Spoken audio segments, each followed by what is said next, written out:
We are live. Welcome back, ladies and gentlemen. I'm your host, Blake Ruffino. This is Are You Serious Sports? We hope that you guys are making it a good one. We know that we are as well. Huge show in store for you tonight as LSU baseball recap as the LSU Tigers took down the Sanford Bulldogs 11-1, 12-0, and a 13-1 and got the complete sweep this weekend. But you know what, Zach? LSU is not playing anybody. Even though Florida can sweep Siena this weekend, and Siena's 2-13. Nevertheless, LSU is doing it in very, very good fashion. So we'll do an LSU baseball recap. What do we like going into this week? You got New Orleans tomorrow, which will be going live after that game tomorrow. And then you got obviously your first SEC weekend and SEC opponent in Texas A&M. So we'll break all of that down as well. Massive recruiting weekend for LSU. Some key guys that were on campus that we'll touch on here tonight as well.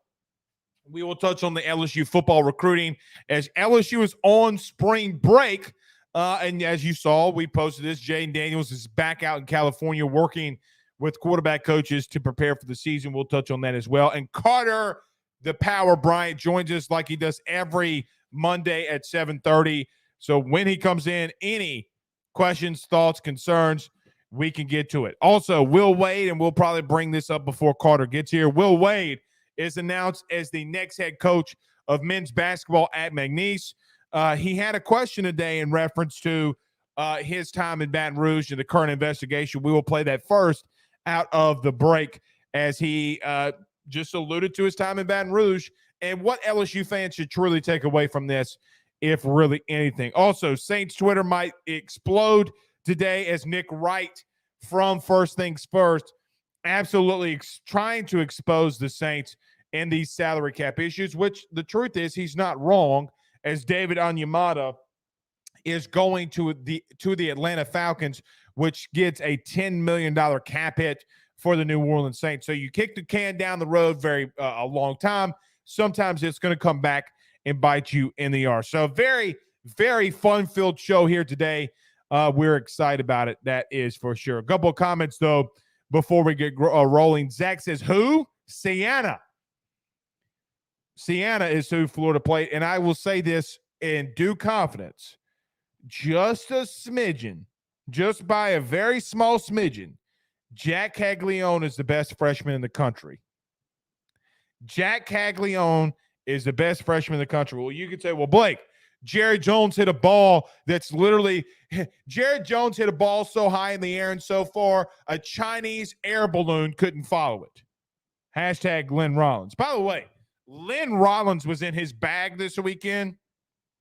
So for all of those Rudy Poos who keep poo-pooing on Lynn Rollins, eat a Snickers. I think you're hungry. Right? I mean, Lynn Rollins, what did he say? He said, Dylan Cruz covers more ground than tree pollen. That Bubby, what else did he say? He would wrestle a jelly bean from a grizzly bear. I mean, the man is a walking, talking legacy. Hotter than a Rolex in a pawn shop, which I got to be honest, that's my least favorite. Him covering more ground than tree pollen is my new favorite. Stronger than a garlic farm. I like that one. It's true. It's true. All right, so we got a lot to touch about. Let's do this. Everybody do it. Let's get to a couple comments, though. Kenny Futch says, Call the Cat is still out there listening, and he's listening. I hope he is. Chance Babin says, who gets to start on the mound tomorrow? I don't know, Zach. Who gets to start on the mound tomorrow? Who do you think? Who do you think it's going to be? Dane Bergeron says, what up, Blake? What up, Dane? Big Dane? Kenny Fudd says, so hilarious how opposing SEC fans playing LSU or cry LSU playing weak teams, but so are other schools. Bama lost to a bad team this weekend in Columbia. Yeah, they lost 2-3. And shout out to them Southeastern Lions, baby, taking down the War Eagles. Taking 2 or 3. That I'll tell you though. Whew. What a thriller. Chase Shores, yeah, I feel that. I feel that. Matthew Lincoln says, how do you feel about free agency so far? Well, either Trey Wingo is going to be really right or really wrong with this Aaron Rodgers story. But look, I mean, the Saints, it is what it is, man. Look, here's the truth that no Saint fan wants to hear. They are screwing with the salary cap, and sometimes it's going to bite them in the arse. And I do agree with Nick Wright. Some of the local media not pointing that out and not getting on Mickey Loomis for doing it is a little bit naive and childish. Okay.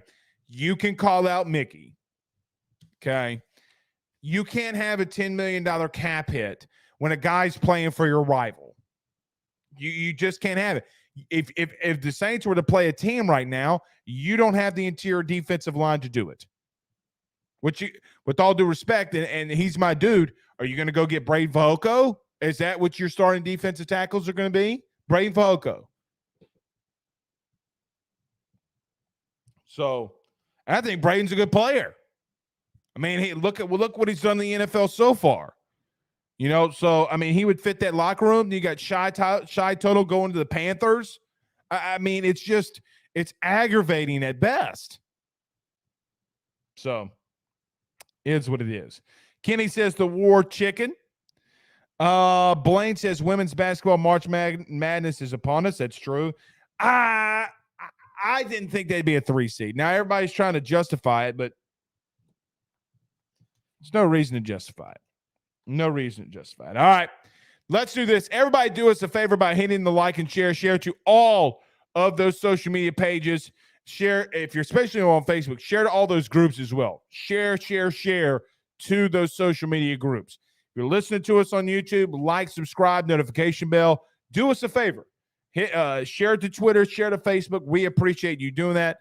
We're still trying to give the $200 away. I even might put your name more in a drawing if you share. If you're on YouTube or Facebook, share it. I can go back and see everybody who shares it. Do us a favor, share it right now. We'll go more. I'll put your name in there again for the drawing for the $200. So subscribe here. Subscribe to the Ruffino Joe Show on YouTube as well to do so. If you listen to us on XM Radio, you're listening to us wherever you listen to podcasts, rate, review, and subscribe. And we will get to as many of you as we can. I don't know what I'm talking about. What am I talking about, Zach?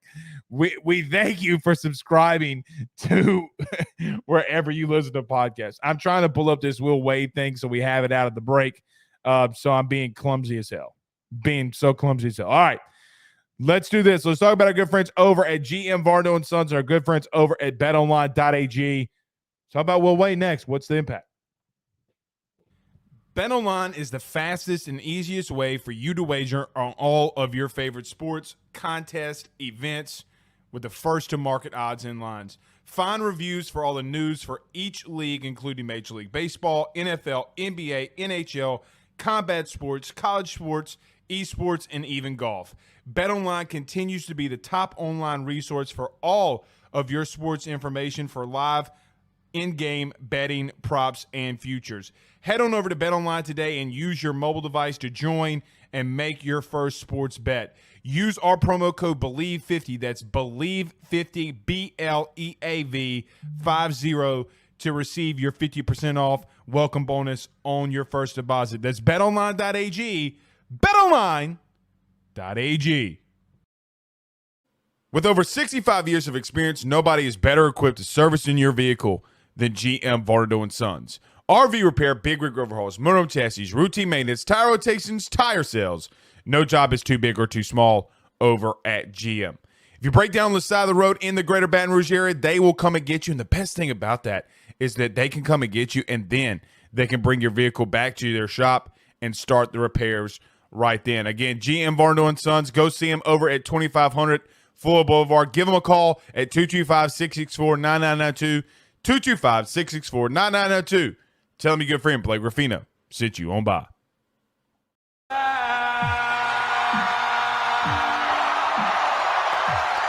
Texas, you're not back. Okay, so if you missed it today, let's get this thing rolling, y'all.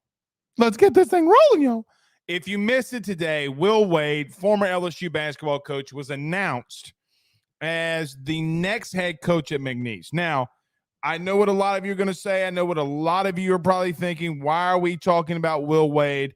But obviously, it's a big topic of the day with him going to McNeese State.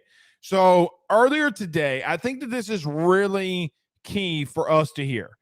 Will Wade asked about the investigation and his time at LSU. This is what he had to say.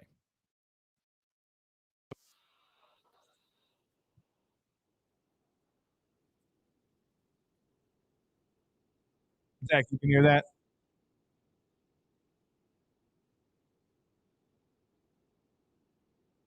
You guys can't hear that? Okay. Zach, let's do this. We'll play that in just a minute. Zach, I'm going to send you that clip, and then let's see if maybe you can play it. Is that how it works? So let's do that. He said you guys couldn't hear that. Let me know in the chat if you could. But nevertheless, basically, Will Wade would go on and say that he can't talk on specifics. He loved his time at LSU. He was trying to be really humble with it. Now, I think that the big thing for me in this whole Will Wade thing, and it's getting look, I've heard a lot of takes today about Will Wade going to McNeese State. Guys, I've literally spent a third of my life around Southeastern in the Southland Conference. McNeese State, it's a big hire for them. For them specifically, it's a big hire. But don't be naive and think that at least I don't believe that he can necessarily just go in there and make absolutely massive amounts of strides, because McNeese State has really struggled as a basketball program. In 2020, this past year, they were 11-23. The year before, they were 11-22, and then they were 10-14 during the 2020-2021 season. They're not a good program. Now, Will Wade would go on to say that McNeese State needs more of a rebirth. I agree with him there. I do think that they need a rebirth. That area has been absolutely devastated by storms.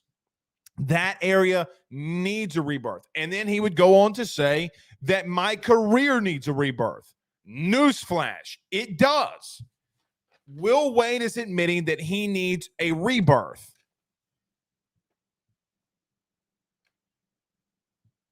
And his career needs a rebirth. I don't really think it's as big of a deal as people are making it out to. Now, some people have asked, and some people are talking about, how much does Will Wade being at McNeese State affect Mac McMahon? Guys, it doesn't really affect Mac McMahon at the long scheme of things, other than, and the only thing and how it would affect is if Will Wade starts having massive amounts of success at McNeese State, which if he does that, he's gone, by the way, and he's out of Louisiana, that would affect Matt McMahon. But these schools are not recruiting the same caliber of athlete. If you believe that LSU, who, by the way, was left in shambles because of Will Wade, is going to be recruiting at the same level, especially in state, when you don't really even get kids from in-state to go to LSU, because let's just be honest, it's not a big basketball state.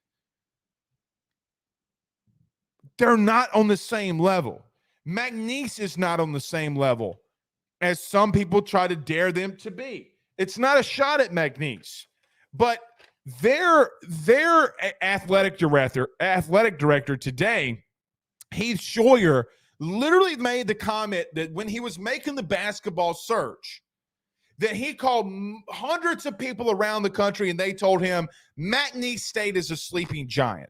No, it's not a sleep. And he said, in all three sports, we're nothing but a sleeping giant. No, you are not. And Will Wade's not going to a sleeping giant. Well, Blake, he means the Southland Conference. Guys, you don't have any idea then how the Southland Conference has historically worked. Now, can he win a couple of conference titles? Sounds good. Is that what you're calling a juggernaut? Because this is what's happened to you over the last 10 years.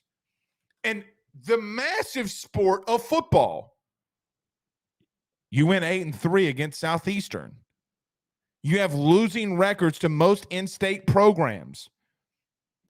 Since 2020, in the COVID year, you lost to Southeastern 25-20, then 38-35, then 23-20, 2 times in 2021. Then in 2022, you would lose again. Well, Blake, basketball and football are different. You're right. They are different. But McNeese has not been a winning program even before the storm. Or storms, plural. They just aren't. Will Wade going to Lake Charles means not a lot to me. What he has done and what people honestly forget. And for whatever it's worth, people love Will Wade that are LSU fans. Sounds good to you. But to me, he's just another opponent and another coach at another school that I don't root for, that I have no affiliation with. Good for him. But you can love Will Wade all the live long day. It does not stop him having 5 level 1 violations. And you hate me talking about that. You don't like hearing that. You, Will Wade, American gangster. Well, here's the truth about American gangsters. 9 times out of 10, they end up dead or in prison. And I don't hope that on Will Wade. Will Wade's too good of a dude for anything really bad like that to happen to him. At the end of the day, he's a good dude. He got caught cheating at LSU. He's put LSU in a very precarious situation. The only thing that I care about in this Will Wade scenario, and the only thing that we need to be talking about is this. What does McNeese State and their AD and their athletic program and their president of their university know more than we do? Because I don't think if you remember, football and basketball were tied in together on some of these things. So if I had to sacrifice Will Wade for LSU football, then so be it. But what do they know that we don't? What does Will Wade know that we don't? Has LSU been told that they're in the clear now that they fired Will Wade and nothing's going to come of them, just like a lot of other programs like Memphis and Kansas and Arizona, etc.? What's going on with LSU? That's the only thing that you should care about as an LSU fan. Are these charges just, they're not going to be dropped, but are these charges going to be a small little slap on the wrist now that Les Miles has been fired and Ed Orgeron's been fired? And Ed Orgeron, from a recruiting and recruiting violation standpoint, didn't really do anything wrong because he never got caught. Now, was everybody at LSU that's a head coach, are all their hands dirty when it comes to recruiting? Absolutely. None of it before NIL was legal. All of them did it. I think that my point is, what does everybody know? ADs, Scott Woodward, what does everybody know that we don't? Because it does change Matt McMahon's contract, literally, if LSU's not hit with a postseason ban. If they were hit with multiple postseason bans, he had a 7-year deal, not a 5-year deal.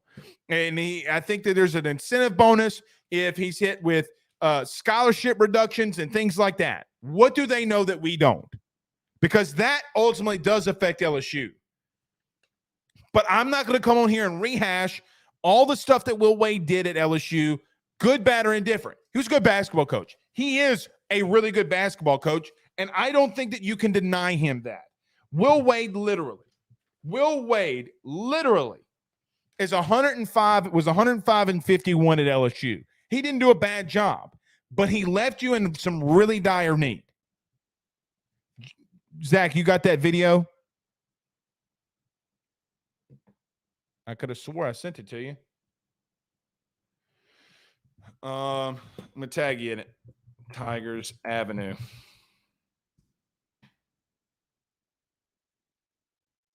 That's the only thing that I care about. What is going on with LSU? And any other Any other questions that you have, it means nothing. Because guys, LSU literally, I tagged you in it on Twitter, buddy. Literally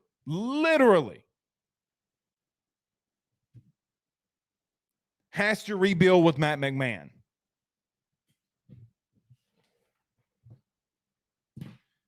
But Naz Reid, Tari Eason, and the gang aren't going to Lake Charles to play for Will Wade. They're just not.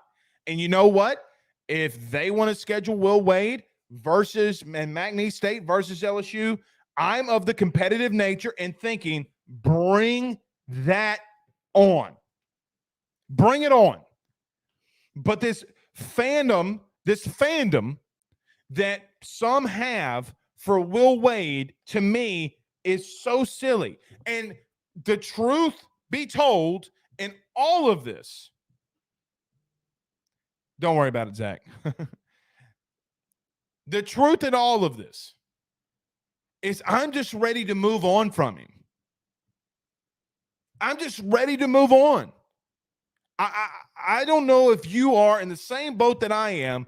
I want to move on from Will Wade. I want to put all of my chips in the Matt McMahon basket and help him and encourage him and do whatever we got to, because that's what he's trying to do it the right way. Versus a guy who pays people for hush money.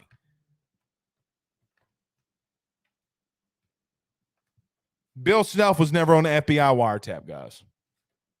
And being on the FBI wiretap is not against the law. It's just not. Google it if you must. It's not against the law to be on the FBI wiretap. Means nothing to me. What happens at McNeese means nothing to me. Good, bad, or indifferent. The only reason it would affect me is because my alma mater is Southeastern. But when you're going to a program that was 11-23, 11-22, and 10-14, let's not act like he's got to rebuild. He's going to have to. And how long does he stay at McNeese in his time? A couple of comments, and I want to move to baseball. David said McNeese State wins more games under Wade than LSU under McMahon. We'll see. We will see. Rick says, Brandon, that's ridiculous. Some fans already looking to get rid of Matt McMahon after year one. Why? See, that what I don't understand is this man literally had one scholarship player and your school was under sanctions, which is Will Wade's fault, I might add. Okay, it's nobody's fault other than Will Wade's. And you love Will Wade more, putting LSU in a predicament. The school that you love the man more than you love the institution, which is fine. You can have whatever opinion you want to about that. The bottom line, though, for me is no coach, no player, nobody, myself included, nobody's bigger than the institution. Not Brian Kelly, not Scott Woodward, nobody. And I think the funny thing to me that I don't see as well is if you think that Scott Woodward made the wrong move, call him out for it. Call him out for it. You know why you won't call him out for it? Because your LSU baseball team only has one loss.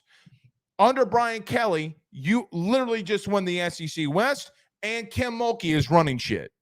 That's why you won't call him out. So you have literally a guy in Scott Woodward who's made 3 fantastic hires, and then you look at Will McMahon, who was under sanctions, who some believe still is under the microscope of being under sanctions, only having one scholarship player. And you know, you just sit here and say, you know what? Forget Matt McMahon. Well, if you're gonna forget Matt McMahon right now, then ultimately don't get back on the bandwagon. I see so many fans on Twitter saying, well, I'm going to be a McNeese State fan now, not LSU. Bye. See you later. You're not a fan if you do that. The blind loyalty from Will Wade is nothing short of naive and reckless.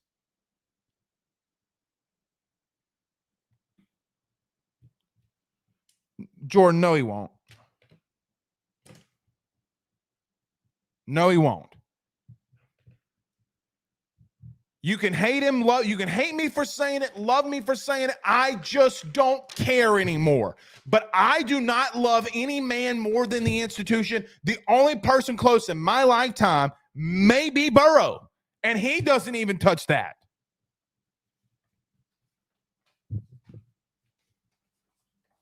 But I sit here, and we're about to get to this LSU baseball recap just very quickly before we get to Carter Bryant. And I sit here and look.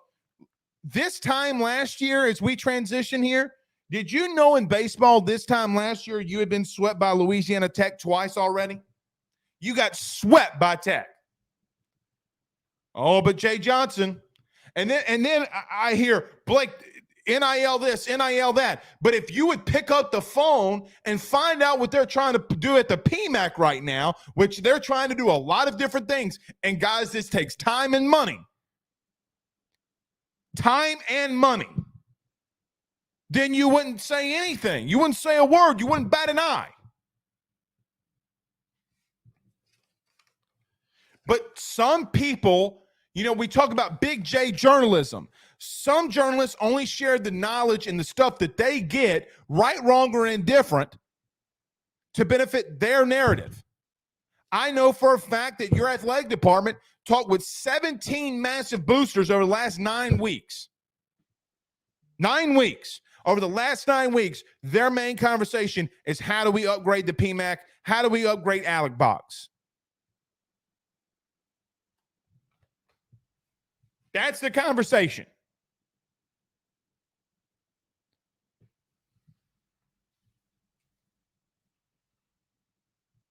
So what I want to do, Zach, I can't do. I can't talk about LSU going on a run, beating Butler, beating Central Connecticut twice, beating Butler again, taking on a really strong and good Lamar team, and beating them 9-2, which, by the way, Lamar beat Kansas State, a team that you beat, and they also beat Texas A&M, a team that you'll play this weekend in the series. They beat those teams. Newsflash also, by the way, you got beaten a regional by a mid-major. And don't tell me that baseball and mid-majors don't have some really damn strong programs when you have Coastal Carolina winning national titles. Now, it's going to be different with the portal. It's going to be different with NIL. We know that. Because LSU baseball this weekend was fantastic. You got Thatcher Hurd being the SEC Player of the Week. You got Jared Bear Jones, out of literally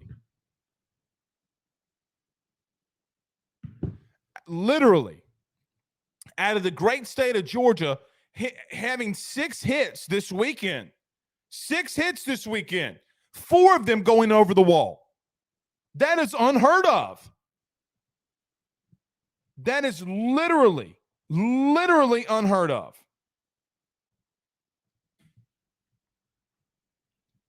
Zach, did you know 1, 2, 3, 4, 5, 6, 7, 8?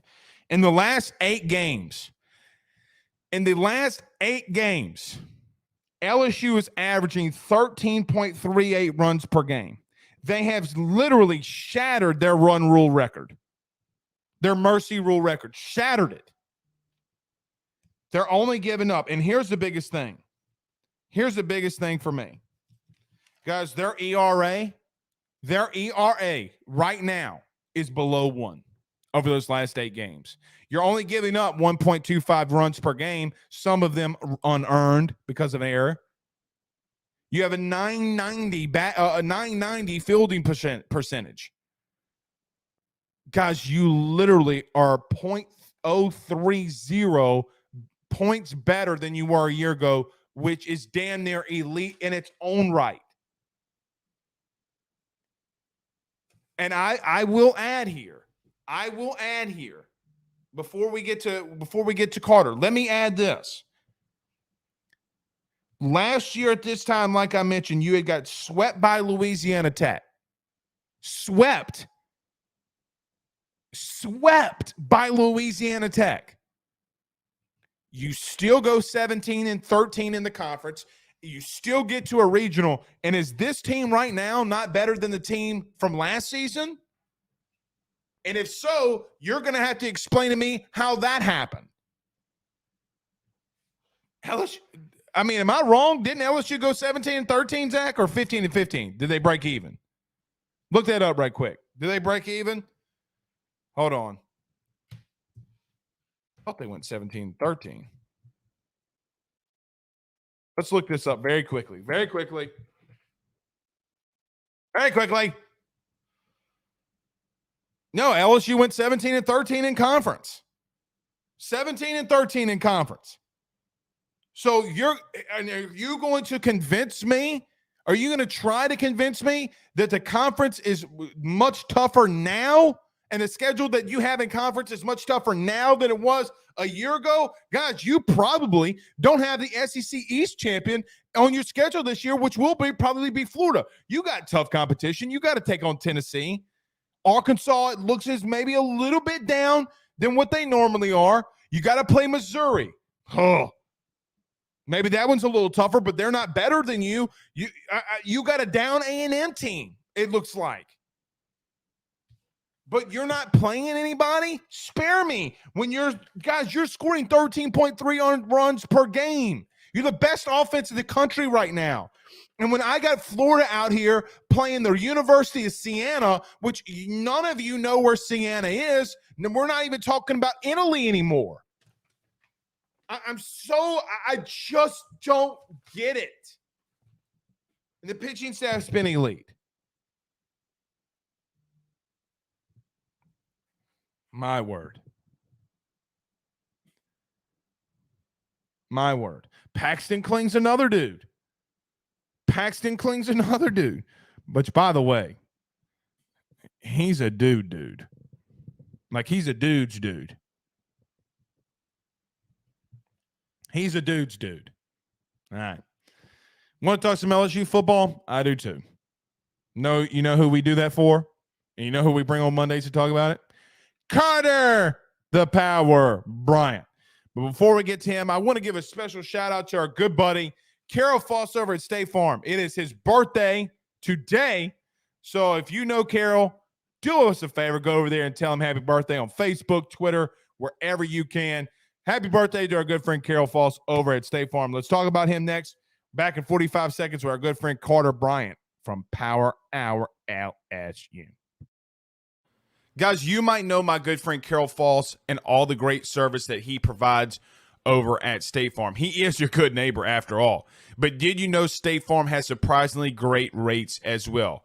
Along with the great neighbor service, State Farm agent Carol Foss has surprisingly great rates for everyone inside the state of Louisiana. So call him today at 985-395-4300, 985-395-4300 for all of those surprisingly great rates on auto, home, and life insurance needs.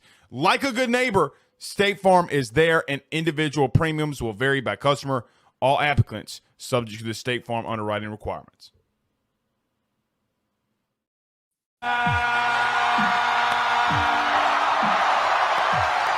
Are you wearing a big-ass Tiger shirt? Let's go. Yes, man. I'm bringing the heat tonight. Let's go. That shirt's kind of throwing me off. I don't know if you're about to, What's wrong with this? I just don't know if you're about to jump at me. Like I'm a little scared. No, you shouldn't be, man. I saw you earlier in the background. You were like Crouching Tiger, Hidden Dragon with that shirt. That's what you look like, Crouching Tiger, Hidden Dragon. So I have a question for you. You're a smart man. And yes. So the answer is yes. Tom Brady broke the same law that Stetson Bennett did. Oh, no, we're not getting that was a fun debate.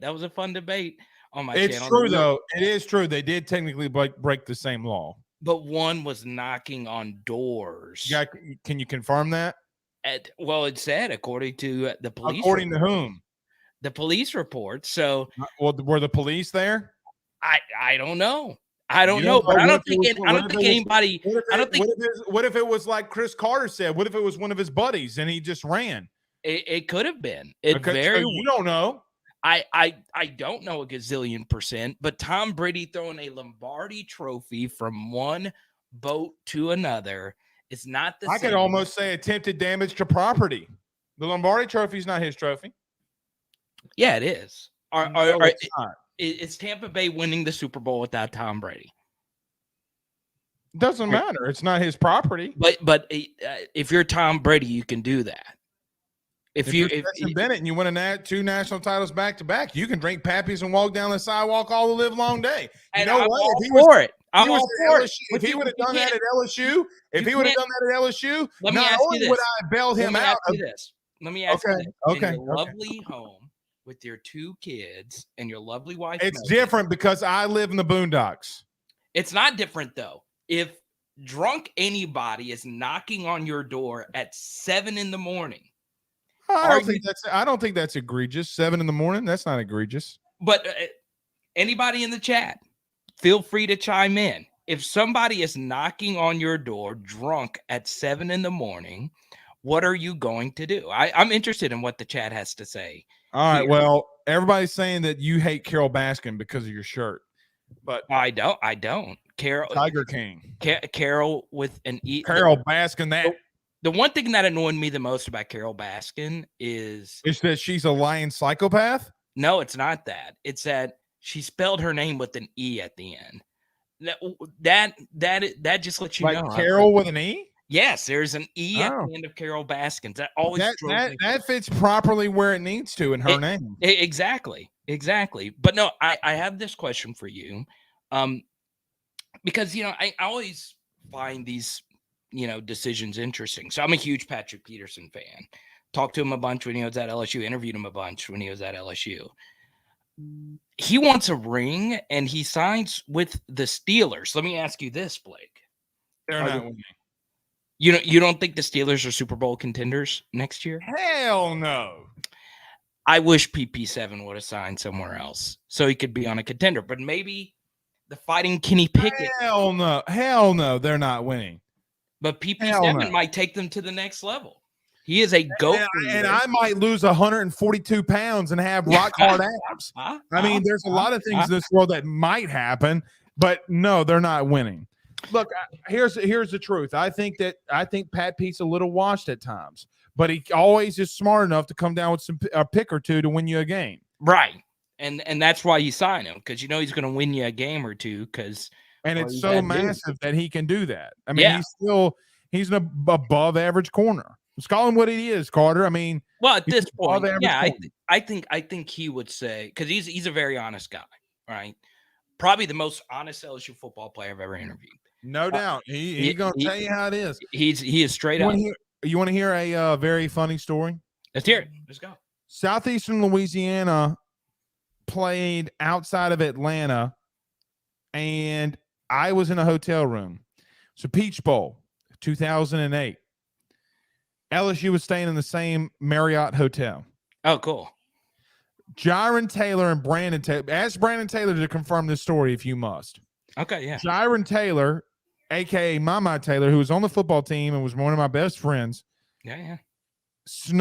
Gave me one of Herman Johnson's shirts and sweatpants. Snuck me on the LSU Tiger bus, and I was with LSU as a quote unquote walk-on player, and went to the Coke factory with them in Atlanta the year that they played, I think, Georgia Tech, right, in 2008. And Richard Dixon was the MVP, if I'm not mistaken, of that game. And you want to hear something crazy? Patrick Peterson was the one that called me out and said, "Oh, coach, he ain't on the team." No, he didn't. Yes, he did. Well, what did you do? I said, "Patrick, how do you know? You never get to see me because I'm always leaving you in the dust." And everybody started laughing. And Herman Johnson, hand to God, Herman Johnson told him to sit his little ass down. Oh, really? Yeah. That is a great story. That is an absolutely. There was the one time I snuck on LSU's bus. It really wasn't a snake on the bus. We really didn't get on the bus. It was across the street. I mean, I just because y'all are in the same area, but it was still cool to be with the real team. That's awesome. I love that. Yeah, snuck in with that. I'm like, women were hitting on me too, Carter, because they thought I played for LSU. How about that story? The colors, man, the brand. Do you want to hear something also funny? Let's hear it. Brendan Holiday went out every single night that week of the Peach Bowl. Every night he was out downtown Atlanta partying. It's a fact. But he can do that. I mean, I guess. I mean, he's trending holiday, you I know? guess. Yeah, I mean, All right, Carter, the Power Bryant joining us. Carter, what was now that I'm just going to give you the floor, what was the biggest thing for you this week, what you saw in spring camp? Did anything surprise you this yeah, past? I think the biggest thing is it's important to know that in college football, yes, college football is a team sport. And like we discussed last week, it's about depth. But the truth is, your best players are the ones that get you over the top, right? They're Right. your real needle movers. And Harold Perkins is the best player on this team. Now, you can make an argument from Elite Neighbors and a few others maybe, but Harold's the best player on this team, right? So I think focusing in on how LSU wants to use him next year is going to be the biggest story for this roster, moving forward. And what we've seen up to this point, and once again, Matt House is going to use him everywhere next year. But right now, he is working with the off-ball linebackers. And one thing I think, All right, just for people, because let me admittedly say go ahead. this. We had like probably 14 questions from last week's show when we talked about off-ball linebackers. Guys, It's basically an inside backer, okay? It's just not – okay, just so we can clear that up for them. Yeah, so what LSU decided to do and what Matt House and Brian Kelly decided to do, because there was this question, and I feel like it's important to distinguish this question here, is why is John Jancic doing the special teams along with coaching the outside linebacker? And my understanding is this, right? So when you look at a defensive front, there are three different subsets in how LSU views the defense, right? You have your hand in the dirt defensive linemen, which are now being coached by Jamar Kane. And you have your off-ball linebackers that are coached by Matt House and John Jancic, just from the practice clips that we've seen. And, just watching just from afar and speaking to people that I know, he is now coaching the jack outside linebacker, the BJ Ojolari role. So Jancic's role is going to be that, helping Matt House figure out who the best jack outside linebacker is.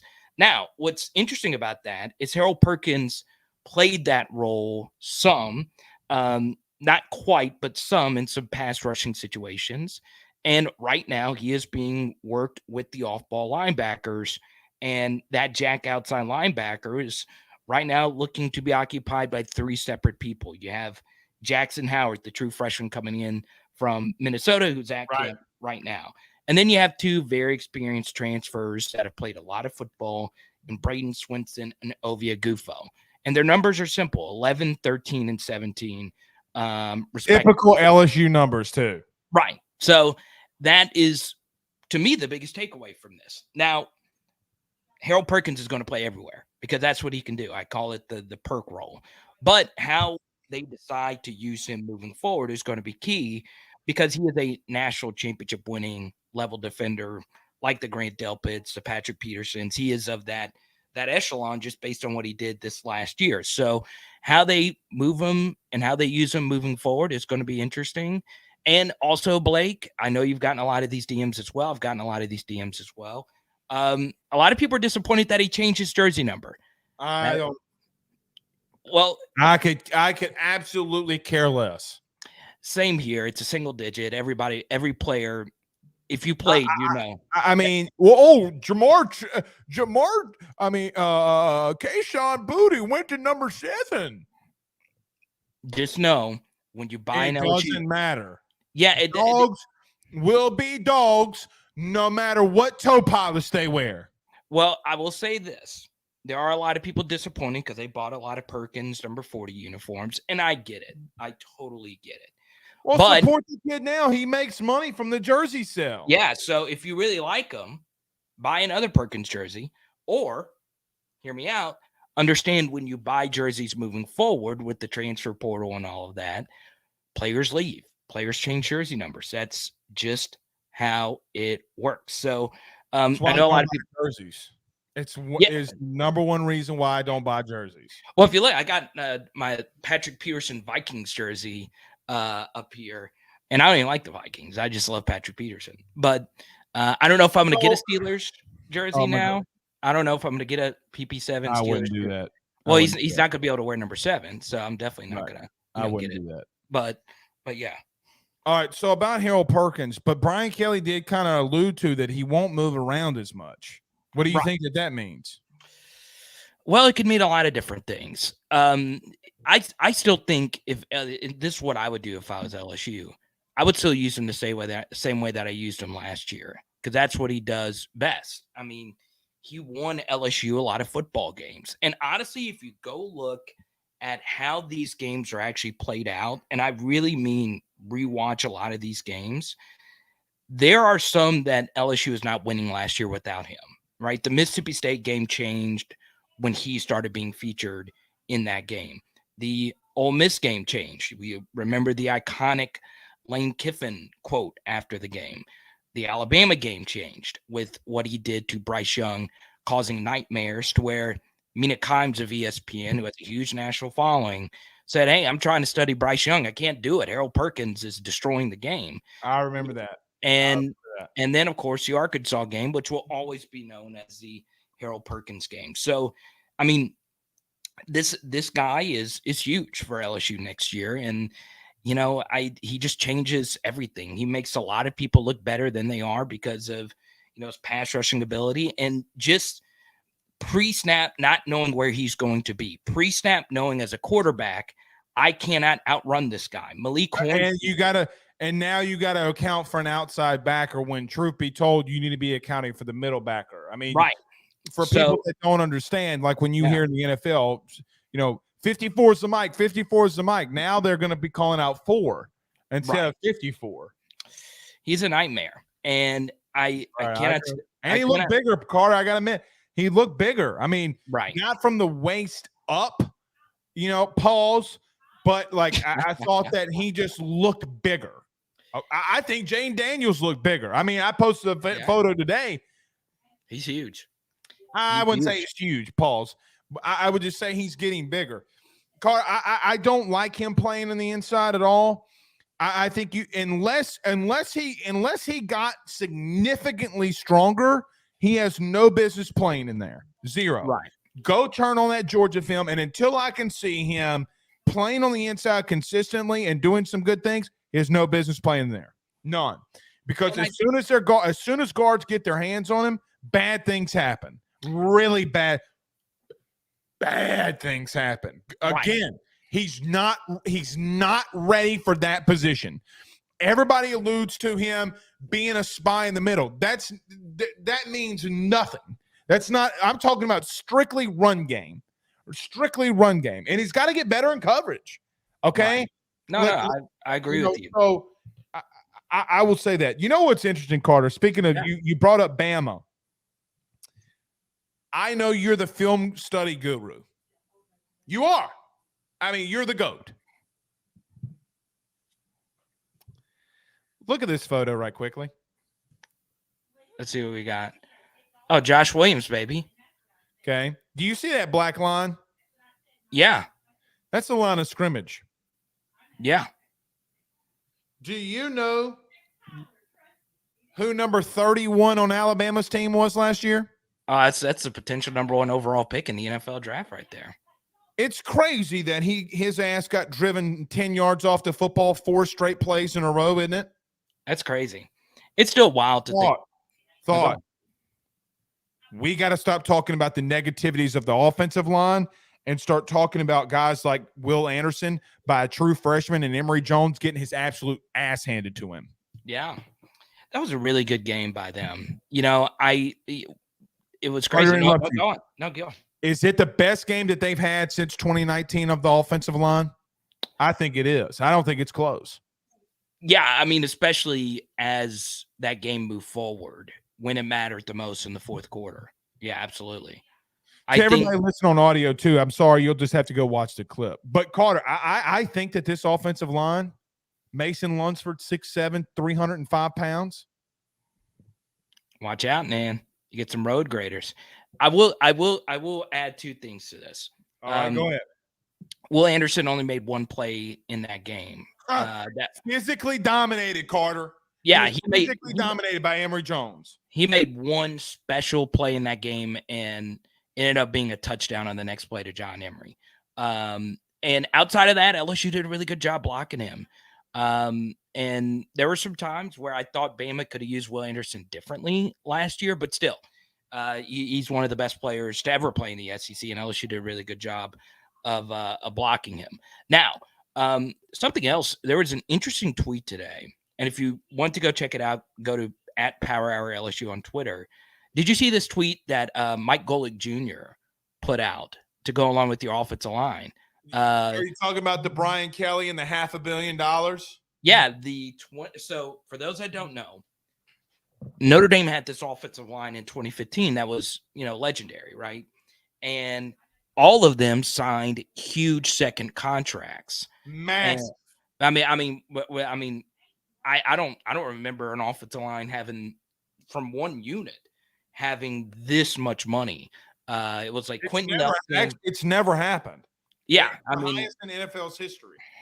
If I'm Brian Kelly, I'm trotting that into every offensive no line. doubt. That is the first thing. And what's interesting about that is, when you look at LSU's recruiting, to go along with your point here, is, LSU has a brand at every position that is massive outside of offensive line previous to these last couple of recruiting classes, right? And look, LSU has had great offensive lines previous Brian Kelly. The 07 offensive line is one of the most underrated units in LSU history. But, LSU just hasn't had a whole lot of offensive linemen get drafted in the first couple of rounds. They've had, I believe, Posick signed his third contract today. That's one. Yeah, so Collins, but that was BS. What happened to him? But he still got more money as a free agent and going to Cincinnati than he would as a first-round pick, which is even more wild.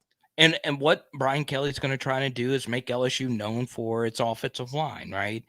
I'll share a stat here that's a little uncomfortable, and it's crazy to think about. But if I'm not mistaken, the last offensive lineman to go in the first round was in 1998, and that was Alan Faneca. And his career, yeah, it's crazy. LSU is known for first-round picks everywhere except there.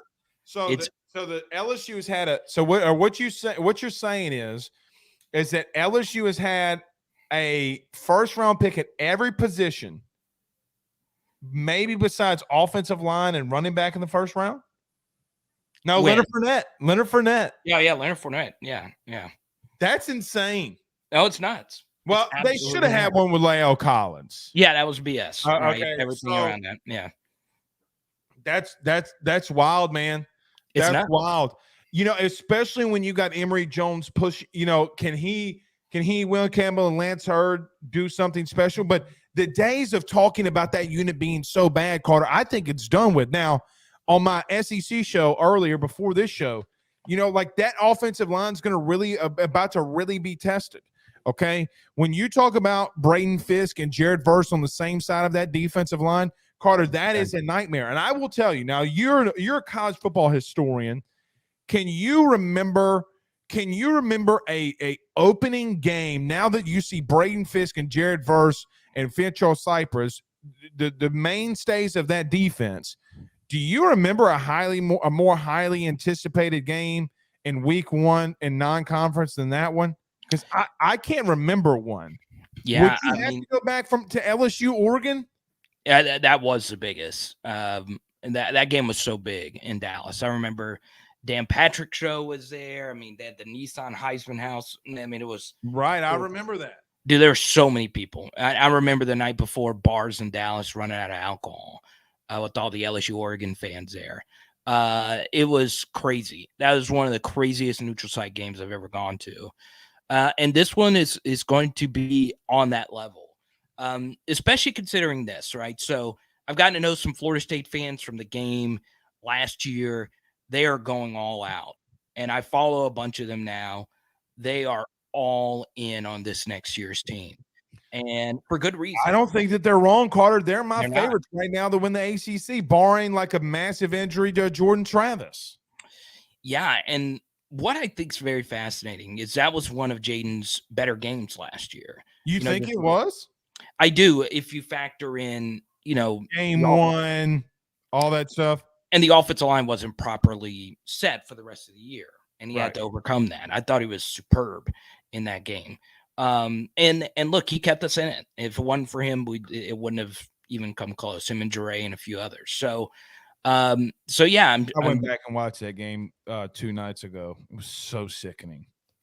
Yeah, I mean, I think Brian Kelly thinks about that game because that was one of. You know what's more sickening, Carter? Yeah, go on. What's more sickening to me is that LSU did not run anything defensively that's really tough. Right. Yeah. And they still continue to give up third down conversions. Yeah. I mean, some of it was Jordan Travis being amazing. He was really good. And he made some throws that were just so good that you can't really do anything about. But, a lot of LSU's best players that season or last season just did not have their best games that game either. And a lot of those guys return. And don't you think Harold Perkins and Emory Jones feel some type of way that they didn't get to have a say in that game? Because, they were who? Emory Jones and Harold Perkins. Oh, I thought you said John Emery. Oh, no. I'm about to say, well. Yeah. No, both of them did not get their opportunity to play because, they're true freshman fall enrollees, right? So now those guys are two of the best players on the team, and they're going to be involved now, obviously, going into that game. But you're right. I mean, Jared Verse, the tall receiver Wilson, and then, Jordan Travis, you go look at big time throw percentage, you look at what he did last year for them. He was impeccable in a lot of big games for them last year. And the Florida State game was amazing. The Oklahoma game was amazing at the end of the year, but really the LSU game, when, especially considering he got it Sleepy Hollowed and on that one touchdown throw, which is still one of the more absurd throws I've seen. I agree with that. Happen versus LSU while you're getting decapitated. He was truly, truly, truly amazing. So I'm telling you, I agree with you, Blake. This is the biggest season opener since the Oregon game when Tyrann Mathieu wreck shot. I'm talking about all of college football. I'm not talking about I'm just talking about college football. I'm not meaning just LSU. I think you're there. And then, and on the opposite side, from an LSU perspective, okay, Mason Smith, Mekhi Wingo, and Harold Perkins return.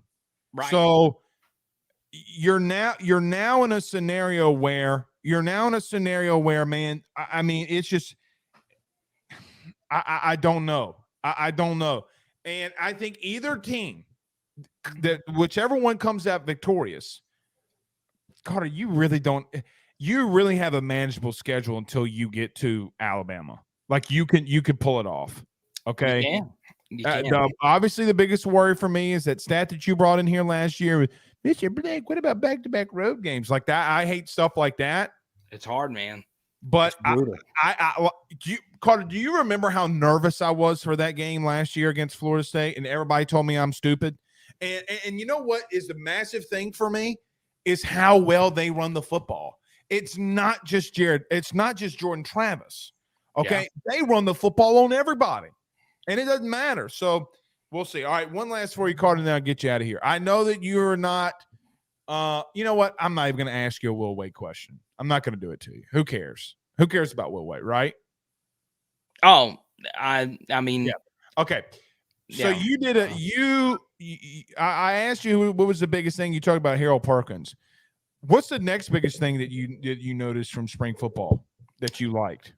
Not really too much, Blake, that was out of the ordinary. Everything was pretty straightforward. That was the biggest thing that I was looking for. Now, I mean, there were some other things. Obviously, you look at Jaden, you look at obviously Nuss with these minor procedure, and I was told it was very minor, nothing crazy to worry about there. But Ricky Collins looks like a Division I quarterback just with the size and all of that. But if you go look at the throwing motions of the experienced quarterbacks and you look at his got better. His got better. It's gotten a little cleaner, and that's obviously not a little. Ain't no little about that, dog.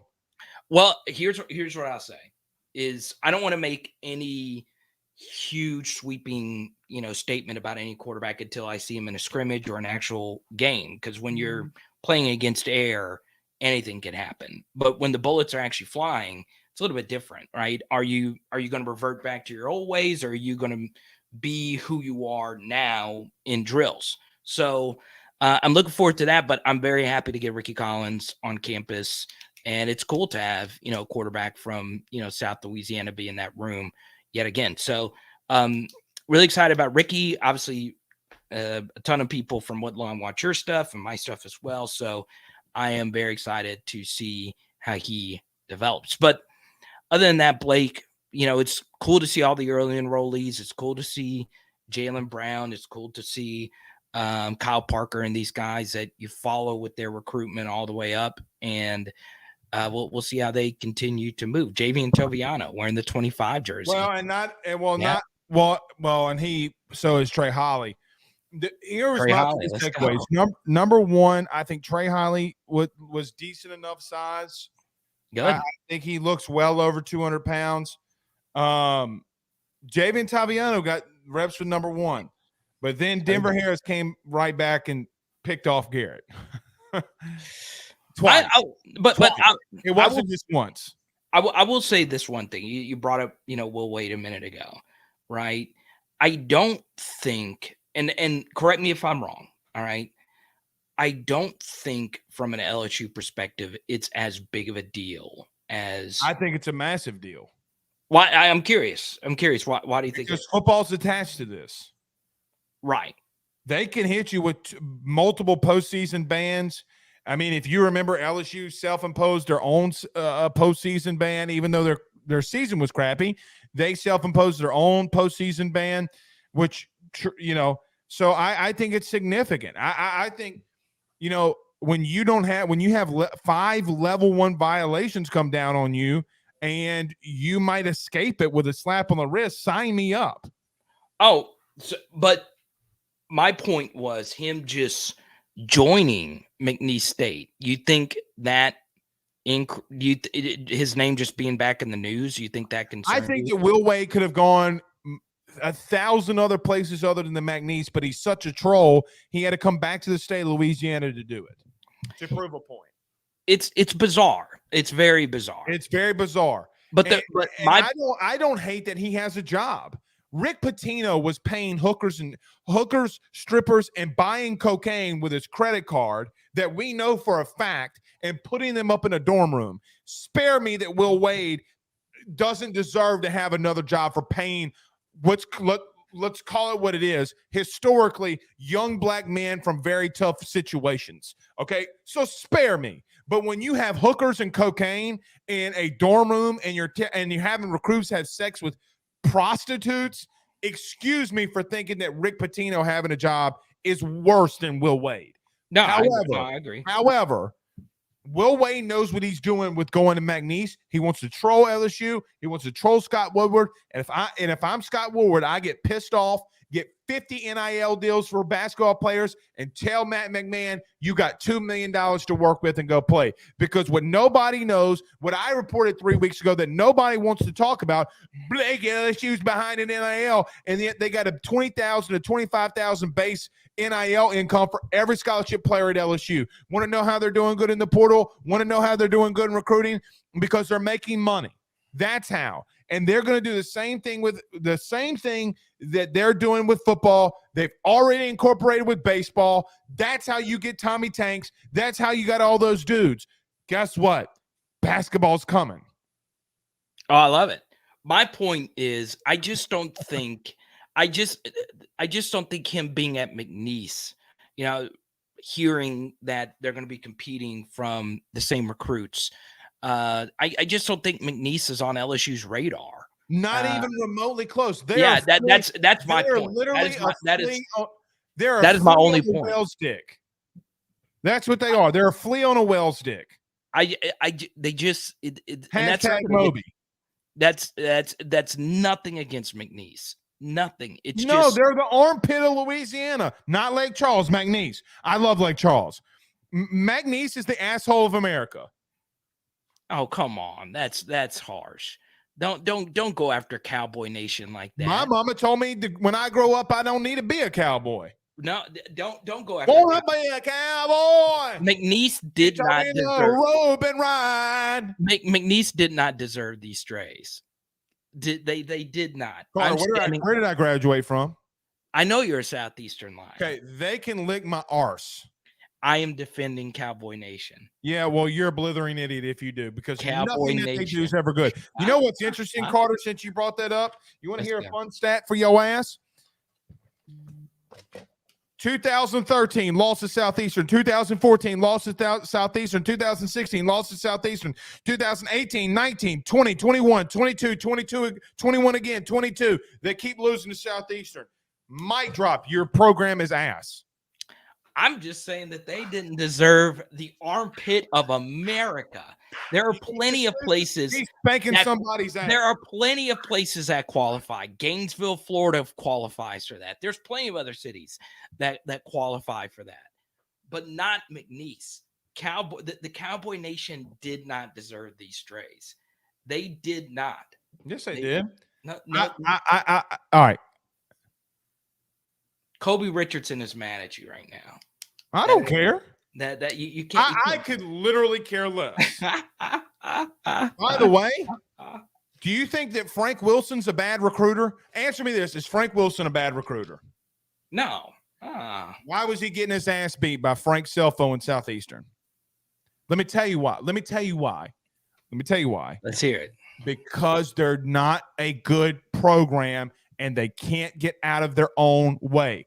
The best recruiter in Louisiana history couldn't get dudes to go there.